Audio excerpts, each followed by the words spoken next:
చాలా పట్టుదల గల వ్యక్తిరా వాడు. వాడు చిన్నప్పటి నుంచే ఇంత అయ్యా. పోలీస్ అవ్వడం అనేది వాడి కోరిక కంటే వాళ్ళ నాన్న కోరికే సార్. అందుకని చిన్నప్పటి నుంచి చాలా టాలెంట్ పెంచుకున్నాడు. స్కూల్లో ఎన్సీసీ స్కౌట్ అని ఏదో ఒక దానిలో ఉంటూనే ఉండేవాడు. వాడు అప్పుడే నేషనల్ లెవెల్ పెరేడ్ అంతా అటెండ్ అయ్యాడు. అందుకే పెరేడ్ గురించి ప్రతిదీ అతనికి తెలుసయ్యా. ఈశ్వరమూర్తి అనుకున్నంత తేలిగ్గా అతన్ని పోలీస్ పని నుంచి తీసేసి పంపిలేరయ్యా. వాడిని పిలిచి పోలీస్ ఉద్యోగం మానేస్తావా సస్తావని అడిగితే ఆనంద్ నవ్వి సస్తానంటాడయ్యా.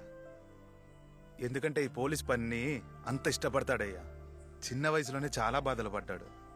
అయ్యా వాడు పోలీస్ అవ్వాలయ్యా.